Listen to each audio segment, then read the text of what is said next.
Hello everyone, last video से continue करते हुए हमारा लास्ट पॉइंट था जो हमने पढ़ा था मेजरमेंट ऑफ परफॉर्मेंस। अब हमारा फोर्थ पॉइंट है comparison of actual performance with standard. इसमें हम हमारी जो एक्चुअल परफॉर्मेंस हुई उसको स्टैंडर्ड से कंपेयर करेंगे। फॉर एग्जांपल मानो हमारा स्टैंडर्ड था 100 और हमारी 3 दिन की परफॉर्मेंस रिजल्ट है हमारे पास। फर्स्ट डे हमारी परफॉर्मेंस थी 80, सेकेंड डे हमारे एम्प्लॉय की परफॉर्मेंस थी 100 और थर्ड डे उसकी परफॉर्मेंस थी 120।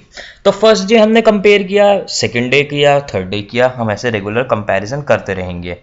और इससे जो लिंक्ड पॉइंट है वो है आइडेंटिफाइंग डेविएशंस। मैंने अभी रिसेंटली देखा भी था, आप लोगों की नई वाली बुक में ये दोनों पॉइंट कंबाइंड है और बनती भी है सेंस, ये दोनों पॉइंट अपने आप में ज्यादा अलग है नहीं। तो अब हमने जैसे इसमें हम डेविएशन को आइडेंटिफाई करेंगे। डेविएशन मतलब थोड़ा वर्ड से भी आपको फील समझ आ रही होगी कि कितना स्टैंडर्ड से डेविएट कर रहा है, कितना डिफरेंस है स्टैंडर्ड से। मतलब फर्स्ट डे हमारी परफॉर्मेंस थी 80, तो हमारी डेविएशन कितनी है स्टैंडर्ड से -20। सेकेंड डे हमारी परफॉर्मेंस थी 100, तो फिर हमारी कितनी डेविएशन है 0 स्टैंडर्ड से। और थर्ड डे थी हमारी परफॉर्मेंस 120, तो हमारी कितनी है स्टैंडर्ड से डेविएशन +20, जो कि अच्छी बात है, जो ऑब्वियसली बात है, हमारे लिए एक पॉजिटिव डेविएशन है, हमारे लिए खुशी की बात है। तो अब हमने इस पॉइंट में अपनी डेविएशंस आइडेंटिफाई करी। अब हम अपने आप से क्वेश्चन पूछेंगे, are deviations within limit. अब इस क्वेश्चन को पूछते वक्त मैं आपको यहां पे दो बहुत इंपॉर्टेंट प्रिंसिपल, मैनेजमेंट प्रिंसिपल कराना चाहता हूं, प्रिंसिपल ऑफ कंट्रोलिंग। फर्स्ट जो कि प्रिंसिपल है वो क्या कहता है, मैनेजमेंट बाय एक्सेप्शन। जैसे कि वर्ड का भी आ रहा है, एक्सेप्शन की बात कर रहे हैं यहां पे हम क्या कहते हैं कि यार देखो, अगर हमारा स्टैंडर्ड से डेविएट कर रहा है, स्टैंडर्ड से हमारी परफॉर्मेंस थोड़ी कम है, तो फिर हमें इसका मतलब ये नहीं है कि हम एम्प्लॉय को डांटना चालू कर दे, मारना चालू कर दे। हमें उसको एक्सक्यूज दे देना चाहिए कि चल यार कभी कभार परफॉर्मेंस नीचे हो जाती है। जैसे मैनेजमेंट बाय एक्सेप्शन का मतलब मैं आपको सबसे सिंपल एग्जांपल देता हूं। जैसे कि आपके स्कूल के एग्जाम्स होते हैं, अभी तक आप बहुत सारी क्लासेस में एग्जाम देते हुए आ रहे हो, तो मैनेजमेंट बाय एक्सेप्शन का कहने का क्या मतलब है कि आपके मम्मी पापा को आपको तब डांटना नहीं चाहिए, मारना नहीं चाहिए जब आपका टारगेट, मानिए स्टैंडर्ड आपका सेट है 95% से अबव मार्क्स और आपके मार्क्स आ रहे हैं 94.5, 94.75, तो उस केस में आपके मम्मी पापा को आपको एक्सक्यूज कर देना चाहिए, मैनेजमेंट बाय एक्सेप्शन करनी चाहिए कि चल यार ये तो एक्सेप्शनल केस है, वैसे तो हमेशा अच्छा परफॉर्म कर ही देता है, आज थोड़ी बहुत छोटी सी डेविएशन है, इसको हम इग्नोर कर देते हैं। तो ये हुई मैनेजमेंट बाय एक्सेप्शन की, कुछ चीजों को एक्सेप्शन में रख दो। अगला पॉइंट है क्रिटिकल पॉइंट, अगला प्रिंसिपल है क्रिटिकल पॉइंट कंट्रोल। इसका क्या मतलब है, हमें सिर्फ उन चीजों पे ध्यान देना चाहिए जो कि बिजनेस के लिए ये वाला वर्ड क्रिटिकल है। फॉर एग्जाम्पल, इसका भी आपके ऊपर ही एग्जाम्पल बनता है। जैसे आप 12 में कॉमर्स पढ़ रहे हो, कॉमर्स में आपके कोई ना कोई एडिशनल सब्जेक्ट होगा, म्यूजिक या फिर फिजिकल या कोई भी additional subject. Critical point control क्या कहता है, अगर आपके नॉन क्रिटिकल पार्ट में परफॉर्मेंस कम है या कोई दिक्कत आ रही है नॉन क्रिटिकल पार्ट में, तो फिर हम उस चीज को इग्नोर कर सकते हैं। फॉर एग्जांपल मानिए आपके सारे मेन सब्जेक्ट में 95 अबव आ रहे हैं मार्क्स, बट आपके फिजिकल या म्यूजिक में कम मार्क्स आ रहे हैं, तो क्रिटिकल पॉइंट कंट्रोल क्या कहता है कि उस चीज को इग्नोर कर दो। आपके अपने मेन सब्जेक्ट्स में, मेन क्रिटिकल चीजों में आपके मार्क्स आ रहे हैं तो उसको वेल एंड गुड, अगर नहीं आ रहे हैं तो कुछ सॉल्यूशन ढूंढो, बट जो नॉन क्रिटिकल चीजें हैं उनको इग्नोर कर दो।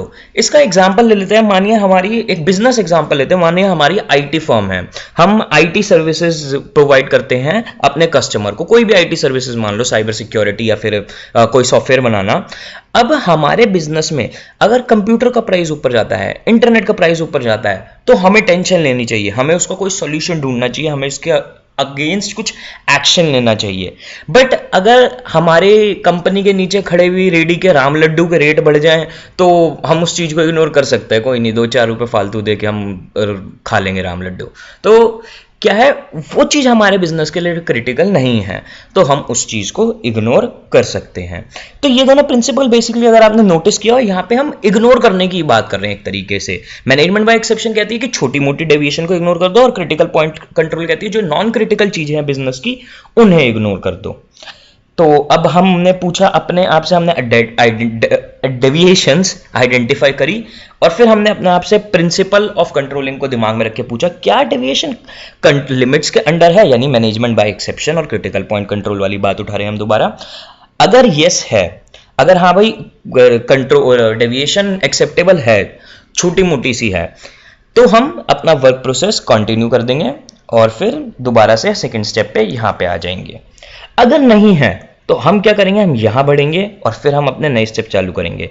डिटरमाइन रीजन फॉर डेविएशन, क्यों डेविएशन आई, क्यों हमारे वर्कर की परफॉर्मेंस लो है।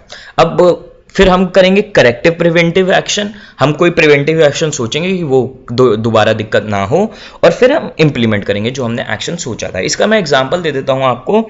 मानो हमें पता चला कि हमने सबसे पहले हम इस पॉइंट पे डिटरमाइन रीजन फॉर डेविएशन, तो इसमें हम क्या करेंगे, एम्प्लॉय देखेंगे क्यों आई डेविएशन। हमें पता चला कि हमारा एम्प्लॉय जो है बड़ी मजे से वर्किंग आवर्स में गेम्स खेल रहे हैं, तो सॉलिटेयर चल रही है। तो हमें पता चला रीजन फॉर डेविएशन ये है। अब हम क्या करेंगे, अब अगले स्टेप में हम corrective and preventive action plan को सोचेंगे कि कैसे हम इस दिक्कत को सॉल्व कर सकते हैं।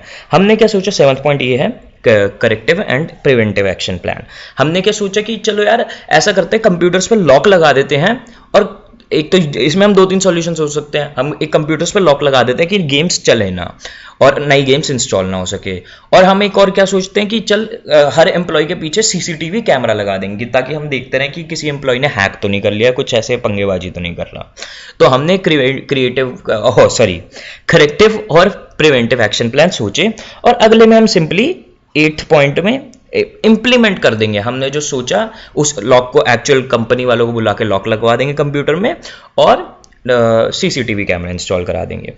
अब अगला पॉइंट जो है, अब हम अपनी बस सिंपली पुरानी साइकिल अपनी कंटिन्यू कर देंगे। हम अपने फर्स्ट स्टेप से दोबारा स्टार्ट कर देंगे। नया साल स्टार्ट हुआ है, नए स्टैंडर्ड्स बनाएंगे, एक्चुअल परफॉर्मेंस करेंगे और जैसे कि मैंने स्टार्टिंग में ही कहा था लास्ट वीडियो की, हमारी एक मोनोपोली की गेम है, इस साइकिल को हम कंटिन्यू करते रहेंगे। सॉरी, मैंने डायग्राम की थोड़ी धज्जियां उड़ा दी। मैंने देखा है नई वाली बुक में आपके छोटा सा मतलब कई सारे इसमें से पॉइंट्स कम कर दिए गए, काफ़ी छोटा सा डायग्राम है, बट वो बेसिकली इसी से रिलेटेड पॉइंट्स हैं। अगर आपको ये सारा समझ में आ गया तो वो भी आप आराम से समझ ही लोगे।